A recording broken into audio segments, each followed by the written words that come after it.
नमस्कार दोस्तों, आपका शिक्षाविद सीताराम यूट्यूब चैनल में हार्दिक स्वागत है। तो अपना कक्षा 10 का लेसन नंबर 3 है धातु और अधातु वो चल रहा था। तो इस लेसन का एक वीडियो है वो पहले हम कंप्लीट कर चुके हैं। तो इस वीडियो में हम देखेंगे अधातु। तो चलिए देखते हैं अधातु। पिछली कक्षा में आप अध्ययन कर चुके हैं कि धातुओं की तुलना में अधातुओं की संख्या कम है। यानी धातुओं की तुलना में अधातुओं की संख्या क्या है, कम है। और मुख्यतः जो अधातु है वो गैसीय अवस्था में पाए जाते हैं। मुख्यतः जो अधातु है वो गैसीय अवस्था में पाए जाते हैं, जैसे कार्बन है, सल्फर है, आयोडीन है, ऑक्सीजन है, हाइड्रोजन है। ये सारे किसके उदाहरण हैं? अधातु के उदाहरण हैं। आदि अधातुओं के कुछ उदाहरण हैं। ब्रोमीन ऐसी अधातु है जो द्रवित होती है। ये आप इसको अंडरलाइन करिएगा कि ब्रोमीन एक ऐसी अधातु है जो कमरे के तापमान पर द्रवित अवस्था के अंदर पाई जाती है। ब्रोमीन एक ऐसी धातु है जो कमरे के तापमान पर द्रवित अवस्था में पाई जाती है। आप इसके प्रतीक है वो कमेंट करिएगा कि ब्रोमीन का प्रतीक क्या होता है।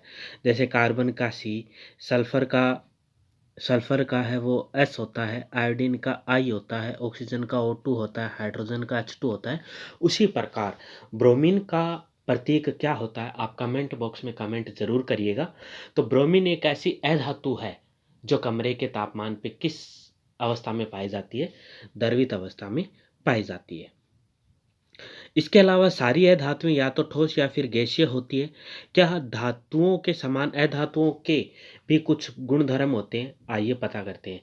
तो इसमें इम्पोर्टेंट ये है आपके कि ब्रोमीन ऐसी अधातु है जो द्रवित अवस्था में पाई जाती है, और एक धातु भी होती है जो कमरे के तापमान पर द्रवित अवस्था में पाई जाती है। उस धातु का नाम हो जाएगा आपके मरकरी, या आप उसे पारा भी कह सकते हैं। अगर प्रतीक की बात करें तो Hg। और जबकि अधातु है वो क्या होता है? अधातु जो कमरे के तापमान पर द्रवित अवस्था में पाई जाती है वो है ब्रोमीन।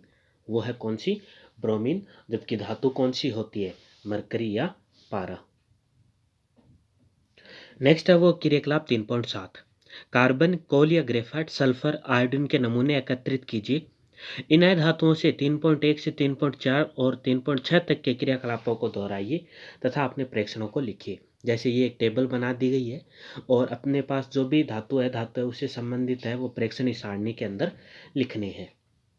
कि जैसे मान लो भाई हमने ऑक्सीजन ले लिया, तो ऑक्सीजन का जो चिन्ह या प्रतीक होता है वो क्या होता है? O2 होता है। सतह का किस प्रकार का है, वो कठोरता कैसी है, उसकी आघातवर्तीयता कैसी है, तन्यता कैसी है, तो वो सारी चीज़ें हमें बतानी है। अगर है तो हाँ में आंसर देना है, अगर नहीं है तो नहीं में देना है। उसके बाद है सारणी 3.1 में लिखे प्रेक्षणों के आधार पर अपनी कक्षा में धातु और अधातुओं के सामान्य गुणधर्मों की आपने को चर्चा करनी है। आप निश्चित रूप से इस निष्कर्ष तक पहुंचे होंगे कि केवल भौतिक गुणधर्मों के आधार पर हम तत्वों का वर्गीकरण है वो नहीं कर सकते। केवल भौतिक गुणधर्म अर्थात उसके रंग, अवस्था, विलयता, ये सारी चीजें देख के हम किसी तत्व का वर्गीकरण नहीं कर सकते कि वो धातु है या अधातु है, क्योंकि इसमें कई अपवाद भी होते हैं। उदाहरण के लिए अब ये जो आगे के जो उदाहरण हम देखेंगे ये वेरी वेरी इंपॉर्टेंट है, सारे आपको अच्छे से याद करने हैं। तो चलिए देखते हैं। जिसके अंदर पहला है मरकरी यानी पारा, जिसका प्रतीक होता है Hg। Hg। तो मरकरी को छोड़कर सारी धातुएं कमरे के तापमान पर ठोस अवस्था में पाई जाती है। तो इससे पहले मैंने आपको बता ही दिया था कि मरकरी, पारा या Hg एकमात्र ऐसी धातु है जो कमरे के तापमान पर किस अवस्था में पाई जाती है? द्रवित अवस्था के अंदर पाई जाती है। तो इसको आप अंडरलाइन है वो जरूर करिएगा। क्रियाकलाप 3.5 में आपने देखा कि धातुओं का गलनांक अधिक होता है। ये भी वेरी वेरी इंपॉर्टेंट है। धातुओं का गलनांक अधिक होता है। यानी गलनांक किसे कहते हैं? ऐसा तापमान जिस पे कोई पदार्थ द्रवित अवस्था में आता है। ऐसा तापमान जिस पे गर्म करने पर वो पदार्थ द्रवित अवस्था के अंदर आता है, वो टेम्परेचर ही क्या कहलाता है? उसका गलनांक कहलाता है। यानी सोने, चांदी, इनका गलनांक क्या होता है? बहुत अधिक होता है। तो धातुओं का गलनांक भी क्या होता है? अधिक होता है। लेकिन गैलियम और सीजियम का गलनांक बहुत कम होता है। यदि आप इन्हें हथेली पर रखेंगे तो ये पिघल जाते हैं। इसके अंदर इसे भी आप अंडरलाइन करिएगा कि गैलियम और सीजियम दो एक ऐसे धातु है जिनका गलनांक इतना कम होता है कि आप उन्हें हथेली पर रखने पर ही वो पिघल जाएंगे। तो कौन कौन से हैं वो? गैलियम और सीजियम। आपसे एग्जाम में पूछ सकता है कि ऐसे दो धातुओं के नाम लिखिए जो हथेली पर रखने पर पिघल जाती है, तो उनका नाम होगा गैलियम और सीजियम। काफ़ी इंपॉर्टेंट है, अच्छे से आप याद करिएगा। सेकंड पॉइंट है वो है आयोडीन अधातु होते हुए भी चमकीला है। यानी हम धातुओं के बारे में हमने पढ़ा था पहले पीछे की कक्षाओं में कि धातु है वो चमकीले होते हैं, लेकिन आयोडीन एकमात्र ऐसा अधातु है जो अधातु होते हुए भी चमकीला होता है, वो है आयोडीन। तो ये भी आप ध्यान रखिएगा, ऐसा कौन सा अधातु है जो चमकीला होता है, तो वो है आयोडीन। इसका प्रतीक होता है आई। 3 नंबर पॉइंट है कि कार्बन ऐसी अधातु है जो विभिन्न रूपों में विद्यमान रहती है, प्रत्येक रूप को अपर रूप कहते हैं। यानी कार्बन है वो विभिन्न रूपों में विद्यमान होते हैं और उस प्रत्येक रूप को क्या कहते हैं? अपर रूप कहते हैं। हीरा कार्बन का एक अपरूप है, यह सबसे कठोरतम प्राकृतिक पदार्थ है, इसका गलनांक क्वथनांक बहुत अधिक होता है। कार्बन का एक अन्य अपरूप है जैसे ग्रेफाइट है जो विद्युत का सुचालक है। यानी कार्बन है वो अनेक रूपों में पाया जाता है और प्रत्येक रूप ही उसका क्या कहलाता है? अपरूप कहलाता है। और इसमें प्राकृतिक जो पदार्थ का सबसे कठोरतम उदाहरण है वो होगा हीरा। लेकिन एक ग्रेफाइट और होता है। ग्रेफाइट क्या होता है? वो अधातु होते हुए भी यह विद्युत का सुचालक होता है। अधातु होते हुए भी ग्रेफाइट है वो विद्युत का सुचालक होता है, क्योंकि ग्रेफाइट के अंदर मुक्त अवस्था में क्या पाए जाते हैं? इलेक्ट्रॉन पाए जाते हैं। ग्रेफाइट में मुक्त अवस्था में इलेक्ट्रॉन पाए जाते हैं, इस वजह से ग्रेफाइट अधातु होते हुए भी विद्युत का क्या होता है? सुचालक। तो ये जो 3 नंबर पॉइंट है ये भी काफी इंपॉर्टेंट है, आप अच्छे से इसको याद करिएगा। इसमें कैसे पूछ सकते हैं क्वेश्चन? क्वेश्चन ये पूछेगा कि कौन सी धातु है जो विद्युत की सुचालक होती है? ग्रेफाइट। क्यों होती है? इलेक्ट्रॉन मुक्त अवस्था में पाए जाते हैं, इस वजह से ये होती है।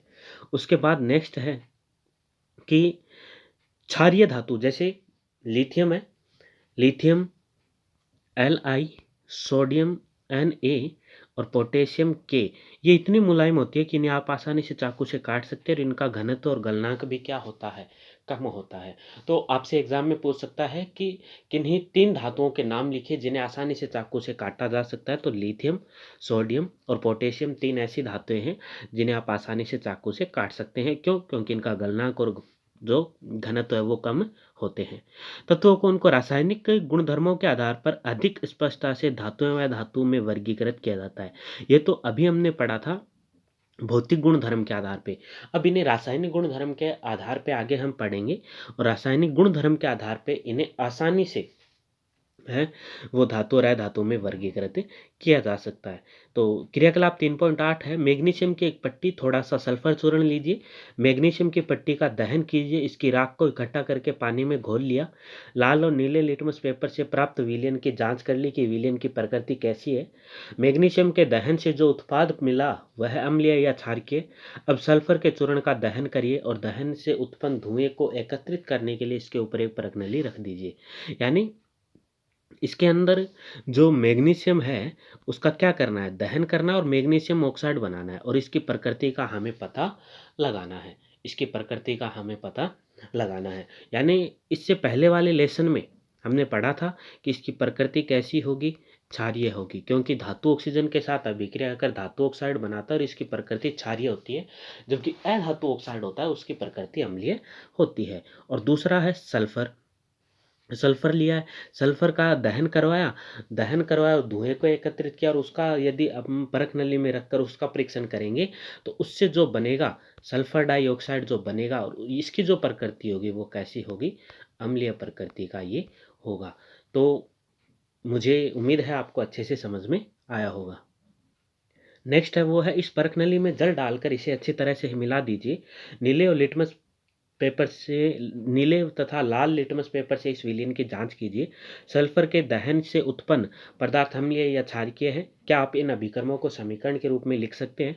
अधिकांशतः अधातुएं ऑक्साइड प्रदान करते हैं। अधिकांशतः अधातुएं ऑक्साइड प्रदान करते हैं जो जल में घुलकर अम्ल बनाते हैं, वहीं अधिकतर धातुएं क्षारीय ऑक्साइड प्रदान करते हैं।